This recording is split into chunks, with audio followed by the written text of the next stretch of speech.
আলোচিত মডেল মেঘনা আলমকে গ্রেফতার এখন talk of the town.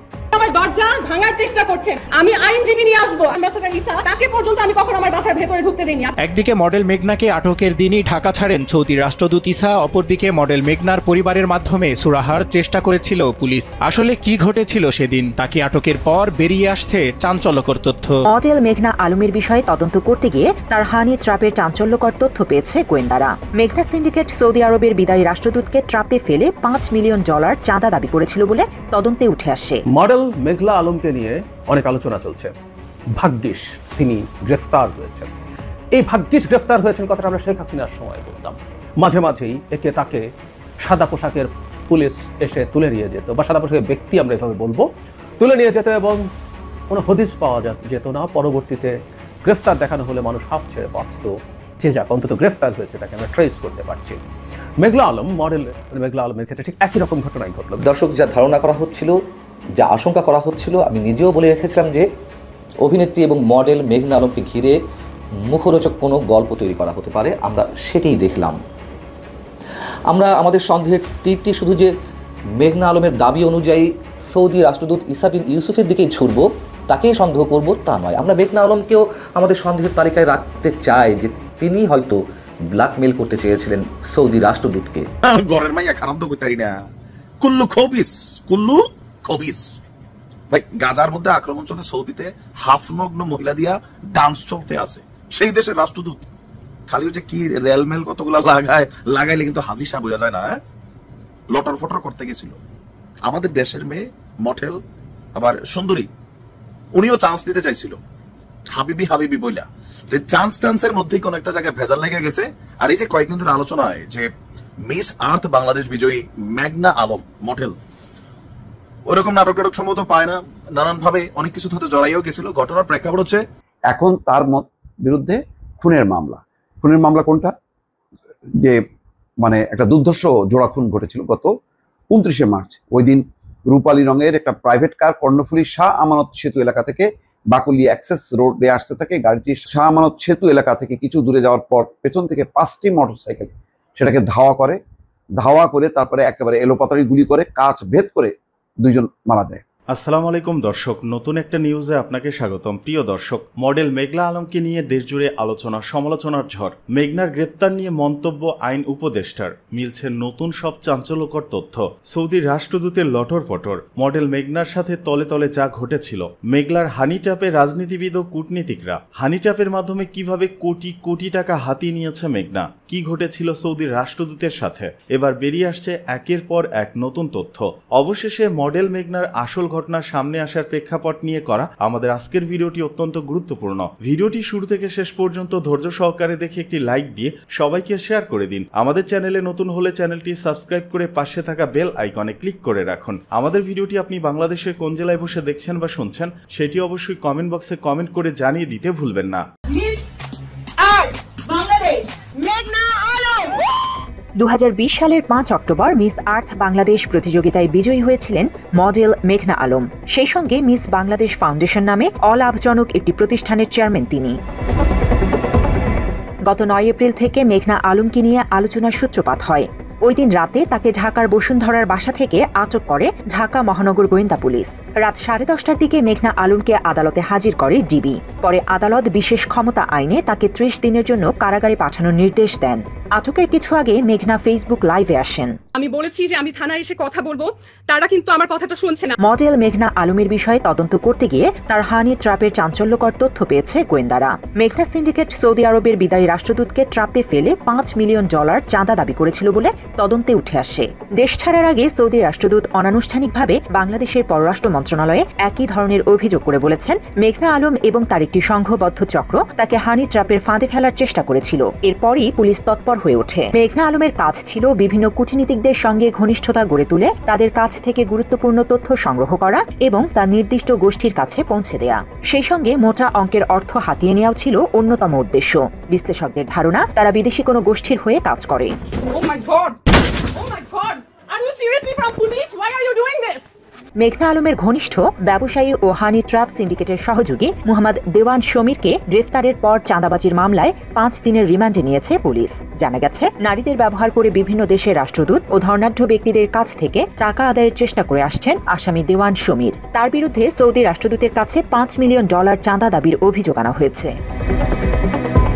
Fascist Awami League সরকারের বিভিন্ন হাই প্রোফাইল ব্যক্তিদের সঙ্গেও মেঘনার ঘনিষ্ঠতার কথা জানতে পেরেছে গোয়েন্দারা।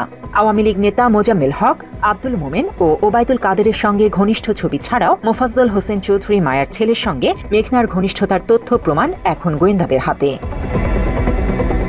জানা গেছে, মেঘনা আলম সেলিব্রিটি শো এর কথা বলে রাষ্ট্রদূত সহ কূটনৈতিক পাড়ার বিভিন্ন উচ্চ মহলের সঙ্গে মিশতেন, আর সেই মেশার সূত্র ধরে বিভিন্নভাবে নারী সরবরাহ ও দেহ ব্যবসার একটি নেটওয়ার্ক গড়ে তোলেন তিনি। ফলে আর্থিক সুবিধা, তথ্য পাচার, ভিসা তদবির, এমনকি আদম পাচারের মতো কাজও করত মেঘনা সিন্ডিকেট।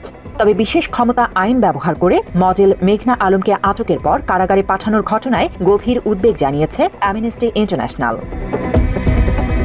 এদিকে মেঘনা আলমকে বিশেষ ক্ষমতা আইনে যে প্রক্রিয়া আটক করা হয়েছে তা সঠিক হয়নি বলে মন্তব্য করেছেন আইন, বিচার ও সংসদ বিষয়ক উপদেষ্টা অধ্যাপক ডক্টর আসিফ নজরুল। কিন্তু ওনাকে যে প্রক্রিয়ায় গ্রেফতার করা হয়েছে, স্পেশাল পাওয়ারস অ্যাক্ট, সেটা সঠিক হয় নাই।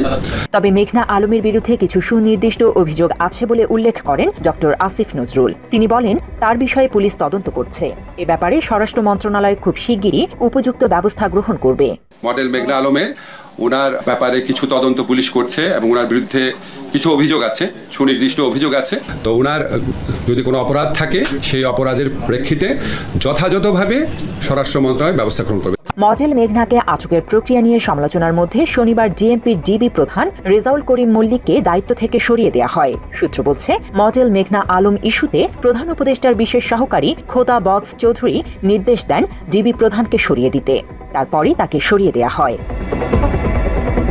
সূত্র আরও জানায়, ডিবি প্রধান রেজাউল করিম মল্লিককে মডেল মেঘনা আলম গ্রেফতার ইস্যুতে বলি দেয়া হয়েছে। মেঘনা আলমকে গ্রেফতারের বিষয়টি সংশ্লিষ্ট ওপর মহলের সবাই জানতেন।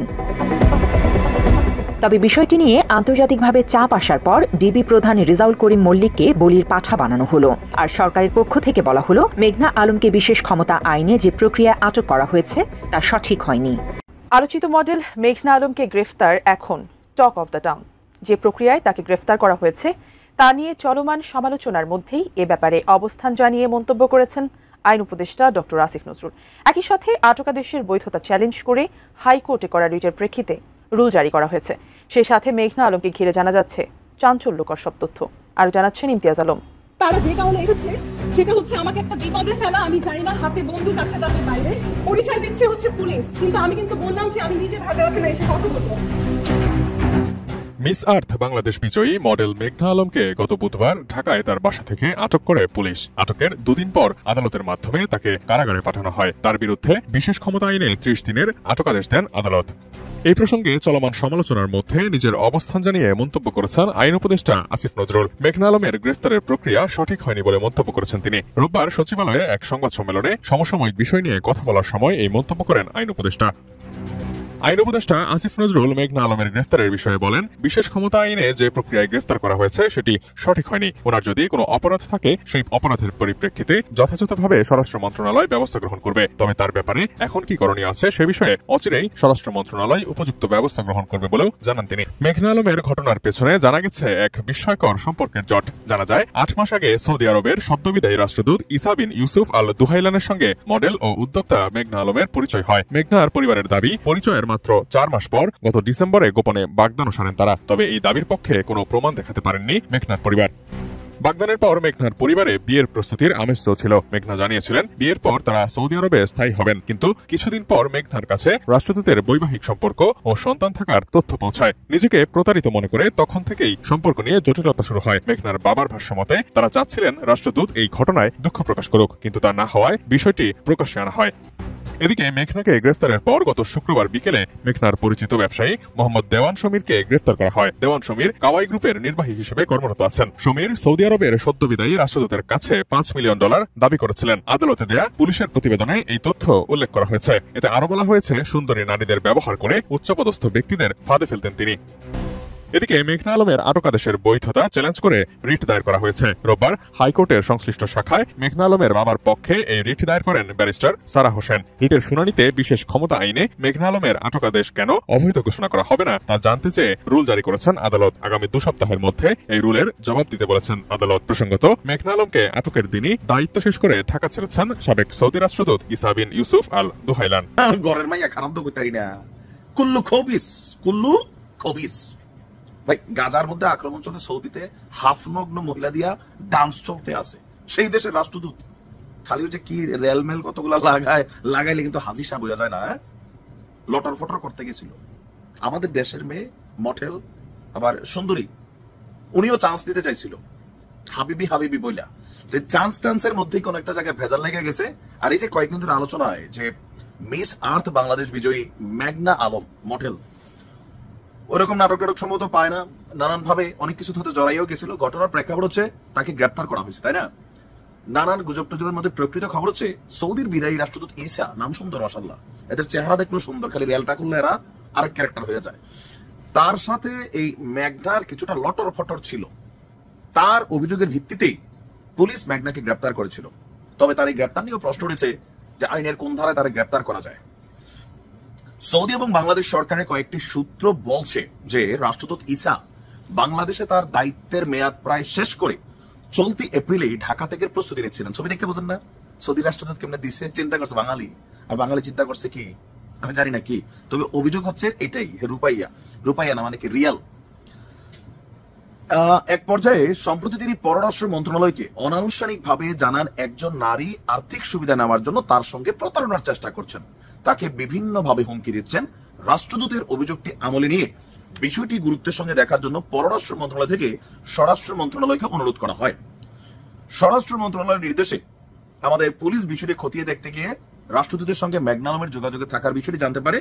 পরে পুলিশ মেঘনা আলমের পরিবারের মাধ্যমে বিষয়টি সুরাহা করার চেষ্টা করে, তবে এই উদ্যোগ ব্যর্থ হয়। এক পর্যায়ে মেঘনা ফেসবুক পোস্টে দাবি করেন কয়েকজন লোককে রাষ্ট্রদূত ইসা পুলিশ দিয়ে তুলে নিয়েছেন। তাকে হুমকি দেওয়া হয় সরকার রাষ্ট্রদূতের পক্ষে থাকবেন, তিনি যেন রাষ্ট্রদূতকে জড়িয়ে ফেসবুকে কিছু পোস্ট না করে। আচ্ছা, মন্ত্রণালয় বিজ্ঞপ্তিতে জানায় সৌদি রাষ্ট্রদূত গত বুধবার তিনি অলরেডি চলে গেছেন, আমি যতদূর জানি।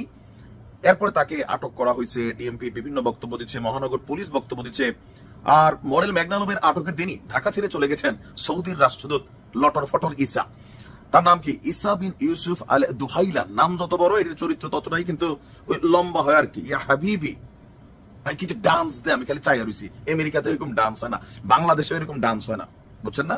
হ্যাঁ, বুঝতে হবে। সেদিন রাতেই মডেল এবং অভিনেত্রী মেঘনা আলমকে আটক করে পুলিশ। আমার যতটুকু মনে হচ্ছে কোন একটা অনুষ্ঠানে গিয়ে পরিচয় টরিচয় হয়েছিল, মিস আর্থ হয়েছে, মাইও দেখতে শুনতে সুন্দর, বিয়া হয় না, কামাই থাকলে জামাই লাগে না। তো এই জামাই কারা? অনেক ভাড়াইটা জামাই, তারপর কি বলে যে সিনি বাবা কি এগুলো নাম কয়, ইংলিশে বলে সুগার ডেটি। হ্যাঁ, তারপর আবার আজকাল আবার ভার্সন 2 আসছে, সুগার মাম্মা। আমি মনে করছিলাম আব্বা জায়গা পরে না, এটা তুমি বুঝছো না, এটা অন্য ক্লাসের পড়ালেখা। অভিজ্ঞ আছেন নাকি কমেন্টে লেখেন। যাই হোক, তো আমাদের মেঘনা আলমের মতন অনেক মেঘনারাই আছে, নদীর মতন বিস্তৃত উদার। হ্যাঁ, অনেকে কি কয় সে যে কামাই থাকলে জামাই লাগে না মেন্টালিটিতে থাকা আমাদের অনেক নায়িকারও দেখবেন চলতেছে জীবন বিন্দাস। ইলিয়াস ভাই আবার খুঁটটা অনেক একটি বার করে, কি ইলিয়াস ভাই কি মানে বিষয়টা বুঝলাম না। হ্যাঁ, যাই হোক, এরকম অনেকের গুলো আছে। তো আমার মনে হয় যে সৌদির রাষ্ট্রদূত এবং মেঘনার মধ্যে ছিল কি লটর ফটর। তো সেখান থেকেই যাওয়ার আগে চিন্তা করছে তুই করলো হবিস, তোকে আমি দেখে নেবো, আমার পাওয়ার কি, যুবরাজের আমি রাষ্ট্রদূত, তুই চিনোস আমারে মাথারি, এইটা বললে মানে পুলিশের কাছে কইছে। এখন রাষ্ট্র তো রাষ্ট্রদূতের বিষয়টাকে সিরিয়াসলি নেবেই। আমরা তেরে তেরে চিকন জিংলা দিয়ে বাইরে তুমি কেন গেলা, তুমি মানুষ চিনছো না, গেছো ভালা কথা। তো আমার যে টেহা পয়সা খুঁজছো কা, এবার যে তোমার দিকে চাইছে হাবিবি বইলা নয়ন দিয়া, তুমি তো এমনি নহরে বাইয়া যাওয়ার কথা। প্রয়োজনে সৌদিতে তুমি যাইতা, ওই দেশে গেলে আবার কল্লা টল্লা ফালাই দিত। ঘটনার প্রেক্ষাপট এটাই, আর কিছুই না। সৌদি রাষ্ট্রদূতরে ব্ল্যাকমেল করছিল, মানে টাকা টাকা চাইছে, যাইবা কই বইলা ইসাকে, তাই তো সামনে চিনছে না খেলবো। তো মেঘনা এখন কারাগারে আছে, জেলে আছে এই মুহূর্তে, শীঘ্রই বের হয়ে যাবে। তবে বিদেশি রাষ্ট্রদূতরা বাংলাদেশে এসে কি ভাবে সেটাই বোঝা গেছে। আর আমাদের মাইয়া ইন্টারন্যাশনাল এক্সপোর্ট কোয়ালিটি কয়ে দিয়ে গেলাম। সেই বান্ডিল টাকা দিয়ে স্বামীকে ছাড়িয়ে আনবো এমন ঘোষণা দিয়েছিলেন সেই শারমিন, চট্টগ্রামের সন্ত্রাসী সাজ্জাদ হোসেনের স্ত্রী শারমিন আক্তার তামান্না। এবং জানি না সেই বান্ডিল বান্ডিল টাকায় কাজ হয়েছে কিনা জানি না। কয়েকদিন আগে রিপোর্টে দেখলাম যে কোনো একটা মামলায় তাকে গ্রেপ্তার করা হয়েছিল, কিন্তু খুব দ্রুত গতিতে তার আবার জামিন আবেদনটা মঞ্জুর করা হয়। এখন সেই মানে শারমিনকে, সাজ্জাদের স্ত্রী শারমিনকে বলা হয়েছে 7 দিনের মধ্যে আদালতে আত্মসমর্পণ করতে হবে। এখন তার বিরুদ্ধে খুনের মামলা। খুনের মামলা কোনটা? যে মানে একটা দুর্ধর্ষ জোড়া খুন ঘটেছিল গত 29শে মার্চ। ওই দিন রূপালী রঙের একটা প্রাইভেট কার কর্ণফুলী শাহ আমানত সেতু এলাকা থেকে বাকুলি অ্যাক্সেস রোডে আসতে থাকে। গাড়িটি শাহ আমানত সেতু এলাকা থেকে কিছু দূরে যাওয়ার পর পেছন থেকে 5টি মোটরসাইকেল সেটাকে ধাওয়া করে তারপরে একেবারে এলোপাতাড়ি গুলি করে কাঁচ ভেদ করে 2 জন মারা যায়। প্রাইভেট কারের ভেতর থেকেও মোটরসাইকেল আরোহীদের লক্ষ্য করে গুলি ছোড়া হয়, অর্থাৎ দুটাই সন্ত্রাসী গ্রুপ গোলাগুলি হয়েছে। গুলিতে অনেকটা ঝাঁঝরা হয়ে যায় গাড়িটি। নিহত ব্যক্তিরা হলেন বখতিয়ার হোসেন এবং মোহাম্মদ আবদুল্লাহ। তারা সন্ত্রাসী সরোয়ার অনুসারী হিসেবে পরিচিত। এই নিহত ব্যক্তিদের পরিবারের যে মামলা, তাতে 2 সন্ত্রাসী সাজ্জাদ হোসেন ওরফে ছোট সাজ্জাদ এবং সরোয়ার হোসেনের বিরোধের জের ধরে আলোচিত জোড়া খুনের ঘটনা ঘটে। সাজ্জাদ ও স্ত্রী তামান্না শারমিনকে হুকুমের আসামি সহ 7 জনের নাম উল্লেখ করে বাকুলিয়া থানায় মামলা করেন নিহত বখতিয়ারের মা ফিরোজা বেগম। মামলায় বাকি 5 জন আসামি ছিল, তারা সবাই হচ্ছে সাজ্জাদের অনুসারী। এখন সেই মামলার যে আদালতে পেশ করা হয়েছে তার প্রেক্ষিতে আদালত বলেছে 7 দিনের মধ্যে এই যে জামিনে ছিল যেই তামান্না শারমিন, সেই শারমিন যেন আত্মসমর্পণ করে। তো এইবার সম্ভবত আর ছাড় পাচ্ছে না তামান্না শারমিন, তাকে আত্মসমর্পণ করতে হবে এবং তারকে কারাগার নিশ্চিত। অর্থাৎ সেই যে তার প্রতিক্রিয়া ছিল এর আগে যে আমরা কাড়ি বান্ডিল টাকা ছেড়ে আমার জামাইকে নিয়ে আসবো, যেটা ফেসবুক লাইভে করছে এবং এটা নিয়ে ব্যাপক হইচই শুরু হয়ে যায়। এর আগে তার স্বামী সাজ্জাদও একেবারে ওই ওসিকে দেখে নেওয়ার হুমকি দিয়ে সেও লাইভ করে। মানে 2 জন খুবই আলোচিত হয়েছে সম্প্রতি সময়, একদম লাইভ করার মধ্য দিয়ে তাদের যে অধ্যত্ত দাপট সেটা দেখানোর মধ্য দিয়ে সন্ত্রাসীর যে আন্ডারওয়ার্ল্ডটা সেটা তাদের যে নিয়ন্ত্রণে আছে সেটা তারা প্রকাশ করেছে এবং এখন এর বিরুদ্ধেই অভিযান। এটা 15ই মার্চ ঢাকা শপিং মলে সাজ্জাদকে আটক করছিল তেজগাঁও থানা পুলিশ এবং তার প্রতিক্রিয়ায় সাজ্জাদের স্ত্রী তামান্না শারমিন তেমন একটা ফেসবুক লাইভ করে। এখন দেখা যাচ্ছে যে গত 29শে মার্চ যে জোড়া খুন হয় ভোর রাতে, সম্ভবত সেই গাড়িকে ধাওয়া করে 5টা মোটরসাইকেল এসে যে গোলাগুলি করে, সেই গোলাতে 2 জন নিহত হয়। সেই নিহতের যে মা, একজন বখতিয়ারের মা, তিনি মামলা করেন। সেই মামলায় সাজ্জাদ এবং হুকুমের আসামি হিসেবে তামান্না শারমিনকে অভিযুক্ত করা হয়। তো এখন তামান্না শারমিন মানে তার যে দাপট দেখিয়ে সে নিজে জামিন পেয়েছে। এর মধ্যে সম্ভবত এই প্রতিক্রিয়ায় পুলিশ যে মাথা নত করেনি, সেজন্য এই সন্ত্রাসী সাজ্জাদকে দড়ি পরিয়ে ডান্ডাবেড়ি পরিয়ে পুরো চট্টগ্রাম শহরে ঘুরিয়ে দেখিয়েছে। ফলে এখন এই তামান্না শারমিনের আটকের মধ্য দিয়ে মানে পুলিশের লক্ষ্য হচ্ছে আন্ডারওয়ার্ল্ডকে নিয়ন্ত্রণ করা।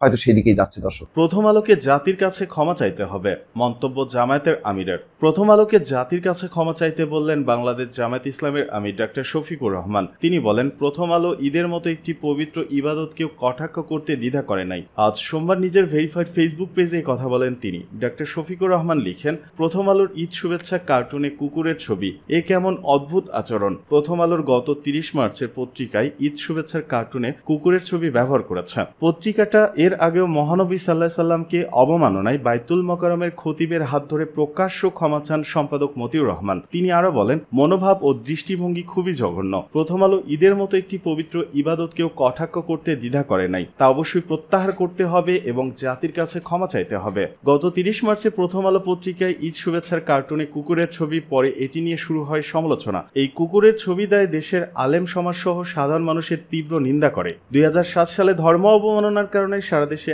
আলেম ওলামা সহ সাধারণ মানুষ যখন মতিউর রহমানকে গ্রেপ্তার ও প্রথম আলো নিষিদ্ধের দাবিতে আন্দোলনে নামেন, সে সময় সাবেক তত্ত্বাবধায়ক সরকারের উপদেষ্টা ব্যারিস্টার মইনুল হোসেনের মধ্যস্থতায় বাইতুল মোকাররম জাতীয় মসজিদের খতিব মাওলানা উবাইদুল হকের হাত ধরে প্রকাশ্য ক্ষমা প্রার্থনা ও তওবা করেন মতিউর রহমান। তওবা করে বলেছিলেন, ধর্মে আঘাত আসে এমন কিছু আর কখনোই করবেন না। নতুন করে ঈদের শুভেচ্ছা ছবিতে কুকুরের ছবি ব্যবহার করার পর প্রথম আলো নিষিদ্ধের দাবি জানিয়ে আসছেন আলেম সমাজ। এ বিষয়ে ইসলামী আন্দোলন বাংলাদেশ, ইসলামী ঐক্য আন্দোলন বাংলাদেশ, নেজামী ইসলাম পার্টি সহ বিভিন্ন ইসলামী দল নিন্দা জানিয়েছে। এবার বাংলাদেশ জামায়াত ইসলামের আমির প্রথম আলোকে জাতির কাছে ক্ষমা চাইতে বললেন।